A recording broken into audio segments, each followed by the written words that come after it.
Se reconvertir dans la tech, dans la technologie, dans le code, est-ce que c'est encore un bon plan en 2025? C'est le sujet... ah merde, c'est ce dont on va parler dans cette vidéo, les amis. Ah, il est presque mort. Alors, pour répondre à la vidéo, je vais commencer direct par dire oui, c'est un très bon plan. Oh, mais c'est pas ce qu'on vous dit sur YouTube. Il y a 350 connards qui vous disent que la tech c'est mort, que l'IA va remplacer les développeurs. C'est un grand sujet, les amis. Alors, je vous encourage à faire la chose suivante d'ailleurs. Si vous hésitez à vous reconvertir dans la technologie et que vous voyez tous ces youtubeurs qui vous disent non, non, non, c'est mort, ça sert à rien, demandez-leur, mais à ton avis, quel est le secteur d'activité dans lequel je pourrais me reconvertir qui ne soit pas mort, qui me permette de bosser en télétravail, qui me permette de gagner, on va dire, un minima 3 000 € par mois. C'est quoi qui n'est pas mort? Et là, vous allez les voir. Ils vont bégayer. La technologie, le développement informatique, sous toutes les formes qu'il puisse prendre, est un secteur d'activité qui a énormément d'avenir devant lui, contrairement à tout ce que les débiles vous disent sur Internet. C'est ce que toutes les statistiques démontrent. Notre monde se digitalise de plus en plus. Il est déjà largement digitalisé et ça va aller, ça ne va faire que s'accélérer en fait. On aura toujours besoin de gens qui soient bons en informatique. Est-ce que ça veut dire que vous allez faire une formation de 6 mois, poser un CV sur la table et tout de suite trouver un emploi? Absolument pas. Est-ce que ça veut dire que, comme un polytechnicien, comme un centralien, vous allez pouvoir dire voilà, j'ai fait des études scientifiques, je veux le job, est-ce que tu me le donnes? Et l'avoir tout de suite comme eux pourraient l'avoir tout de suite? Non, pas du tout. Est-ce que vous aurez, surtout en France, les mêmes opportunités que les ingénieurs du groupe A? Non, vous n'aurez pas les mêmes opportunités. Est-ce que vous allez pouvoir travailler pour les grands comptes? Alors les grands comptes, c'est une façon une façon pompeuse de dire les grosses boîtes en fait. Mais ils disent pas les grosses boîtes, ils disent les grands comptes. Ça fait mieux. Vous pourrez travailler à terme pour des grosses boîtes, pour des grands comptes. Mais c'est vrai que si vous avez une formation de 6 mois, de 12 mois, même de 18 mois, que vous êtes en reconversion, sans doute vous n'allez pas devenir trader quant pour BNP Paribas. Ça c'est sûr. Est-ce que pour autant la technologie est un mauvais secteur d'activité, un truc qu'il faut, c'est fini? Parce que l'IA, parce que machin? Absolument pas. Et je vais vous expliquer pourquoi et je vais vous expliquer comment vous reconvertir et comment trouver du taf. Alors déjà, pourquoi c'est pas un mauvais secteur d'activité? L'une des raisons, c'est que c'est un secteur qui est en expansion et à mon avis, c'est un des secteurs, une des industries où les gens sont les plus ouverts d'esprit vis-à-vis de votre formation professionnelle. Ce que je veux dire par là, c'est que pour beaucoup d'industries, on va dire, classiques, il faut le diplôme, il faut le parcours lisse, etc. Alors que si vous regardez sur LinkedIn, les offres d'emploi pour justement pour tout ce qui est code, pour un exemple typique, développeur Python, vous allez voir que beaucoup d'offres d'emploi, y compris en France, ne spécifient même pas le diplôme qu'ils attendent de vous. Il y a encore des boîtes qui vont vous dire vous êtes titulaire d'une formation Bac+5, école d'ingénieur, il y en a encore. Mais il y en a aussi beaucoup qui ne demandent pas ça. Alors évidemment, pour des gens qui viennent de familles bourgeoises, qui ont fait leurs grandes écoles, etc., eux, ils veulent absolument travailler pour des grandes boîtes, à la Défense à Paris, d'accord, très bien. Ce sont des gens qui sont dans leur bulle.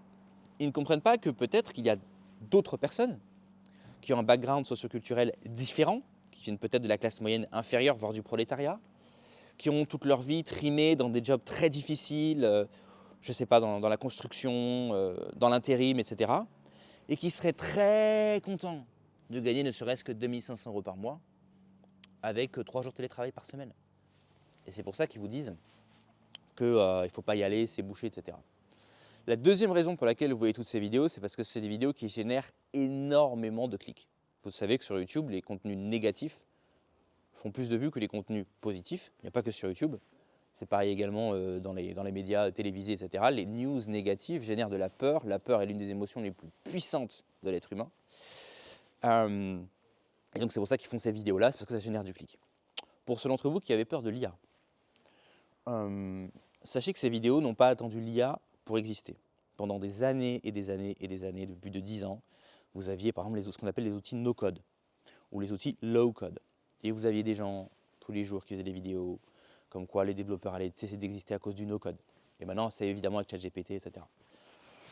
Je peux vous garantir que si l'IA facilite les tâches chiantes et débiles du développement, elles ne peuvent en aucun cas remplacer un développeur. Je vous prends l'exemple très simple. Vous arrivez sur un projet legacy. Legacy, ça veut dire que c'est du vieux code. C'est ce qu'en général les développeurs détestent travailler sur ces projets parce que c'est des vieilles technologies, c'est chiant, le code est vieux, il est dur à comprendre. Mais il y a des boîtes qui ont des applications qui tournent avec ce code-là. Il faut le maintenir. Alors oui, les gens qui sont dans la tech, ils vont me dire ouais, mais la maintenance de code legacy, c'est nul. Peut-être que pour toi, c'est nul. Mais encore une fois, pour un mec qui hier encore était en train de trier sur les chantiers, il est très content de maintenir du code legacy, surtout avec 3 jours de télétravail par semaine. Et en particulier pour ce type de projet, je peux vous garantir, pour avoir testé, que l'IA aide, mais en aucun cas ne remplace. Vous n'imaginez pas le nombre de fois où j'ai été confronté à un problème au niveau lié au développement informatique, architecture logicielle, etc., où je pose des questions à une IA et elle me disait de la merde. Alors évidemment, pour les mecs qui construisent, ils vont dire « oui mais moi, avec ça, j'ai réussi à faire un petit site internet très rapidement en faisant 2 clics ». Alors c'est sûr que les développeurs ont pu exister, mais le job d'un développeur, c'est pas de faire un site internet à partir de zéro en 2 clics, d'accord, ni une application web. Ça peut être de maintenir une code base qui est énorme, qui est vieille, l'IA ne s'y retrouve plus, vous vous dites faire des trucs qui ne fonctionnent pas.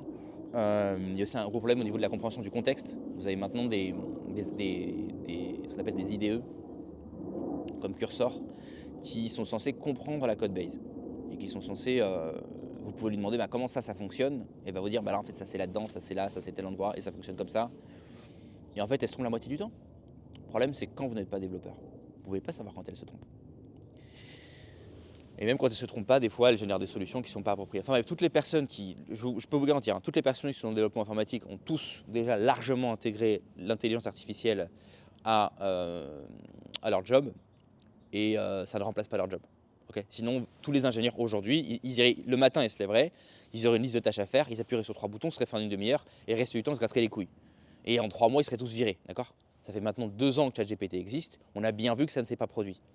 Alors les gens vont me dire, oui, mais par exemple, il y a eu des gens qui ont été virés chez Twitter, etc. De la tech, c'est comme ça que ça fonctionne, vous avez des cycles. D'accord? Les cycles sont effectivement liés également à l'économie. Si l'économie va bien, on va investir, prendre des risques, donc il va y avoir on va engager plus de gens, et quand l'économie se contracte, il y a des gens qui vont être virés, et c'est pareil dans tous les secteurs d'activité. Donc, où en étais-je? Pourquoi je disais tout ça?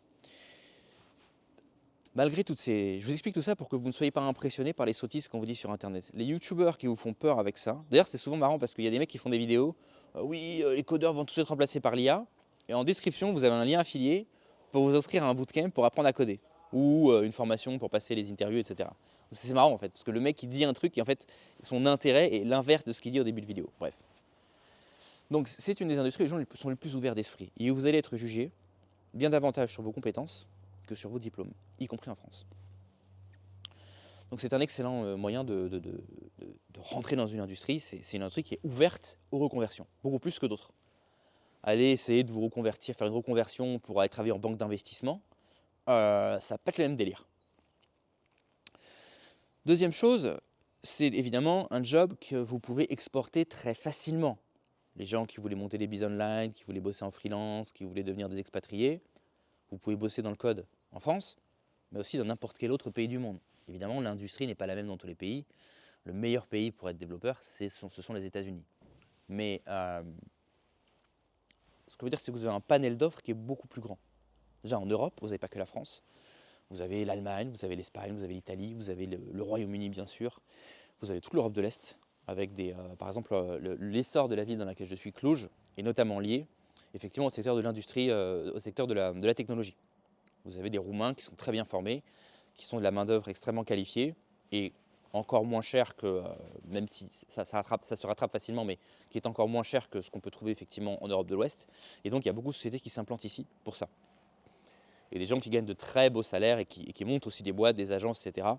et qui s'en sortent très très bien grâce à ça. Donc c'est par excellence une compétence qui est internationale. Quelqu'un qui a fait du droit par exemple, ça fait plus difficile.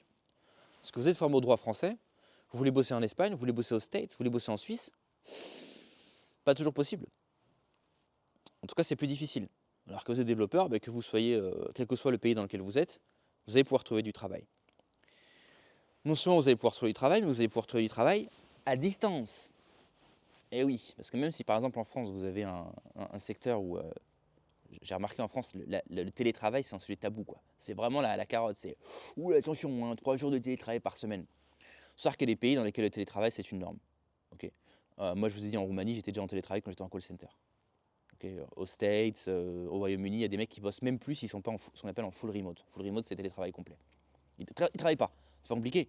Tu leur dis, voilà, on cherche un développeur, machin, s'il faut venir au bureau, le gars, il dit non. Et c'est pourquoi, notamment à Londres, vous avez des gens qui sont payés 1000 pounds par jour, d'accord, parce que l'employeur veut des gens qui viennent au bureau, et pour faire venir des gens, en particulier des freelances compétents au bureau, vous avez intérêt de les motiver. 1000 pounds par jour. Vous pouvez les trouver sur LinkedIn. Hein. 3 recherches sur LinkedIn, vous les trouvez tout de suite, les contrats. Hein. Mais pour le coup, il faut être au Royaume-Uni, là, il faut venir au bureau. Mais ce que je veux dire par là, c'est que vous voyez le fait que l'ambiance pro-télétravail fait que les quelques employeurs qui sont contre le télétravail sont obligés de compenser avec des salaires extrêmement élevés. Vous avez le choix, ou bien d'aller dans ces villes-là, ou bien de dire non, moi je travaille en full télétravail, et vous aurez toujours des salaires très intéressants. Ceci étant dit, je ne vais pas vous rendre du rêve, je vous l'ai déjà expliqué dans d'autres vidéos, travailler dans ce secteur, se dire non mais moi je fais une formation courte, je me barre en Thaïlande et je bosse pour la France, c'est plus facile à dire qu'à faire. C'est loin d'être impossible, mais c'est plus facile à dire qu'à faire. Si vous faites une reconversion professionnelle, n'abordez pas le sujet comme un loser, comme un flemmard, comme un type qui se dit c'est bon, j'ai la compétence, je vais trouver du travail. Abordez le sujet comme un businessman. Quelles sont les compétences qui sont en demande? Je regarde une vingtaine, une cinquantaine, une centaine d'offres sur LinkedIn, je note. Ok, on cherche ça, on cherche ça, on cherche ça, on cherche ça. Et je vais évidemment framer mon CV par rapport à ce que le marché demande. Comment est-ce qu'on se vend en entretien d'embauche? Comment est-ce qu'on fait pour être compétent dans l'entretien d'embauche? Quelles sont les attitudes que je dois adopter? Quelles sont les phrases que je dois prononcer? Quels sont les buzzwords que je dois prononcer? Et comprenez bien les amis, quand vous commencez à faire une recherche d'emploi, les 10 premiers entretiens d'embauche, c'est juste de l'exercice, c'est pas sérieux. C'est juste pour connaître les questions, c'est pour être à l'aise. On note après, hein, les questions d'ailleurs. Ah, ils ont des questions là-dessus, ils ont des questions là-dessus. Là, c'est plutôt du lead code, là, c'est plutôt des exercices à faire à la maison. Ok, très bien. Et on se forme. Comme ça, quand vous arrivez à la 11e, à la 15e, à la 20e interview, là, vous commencez à être une putain de machine. Mais le mec qui dit, voilà, j'ai envoyé 20 CV. Les frérots, moi, quand j'ai commencé dans l'informatique, j'envoyais pas 20 CV, j'envoyais 20 CV par jour, dans toute l'Europe. D'accord? Et comme je vous l'ai déjà expliqué, j'étais prêt à bouger n'importe où. Ça, c'est la mentalité d'un mec qui veut obtenir des résultats. Ça, c'est la mentalité d'un mec qui prend au sérieux sa reconversion professionnelle.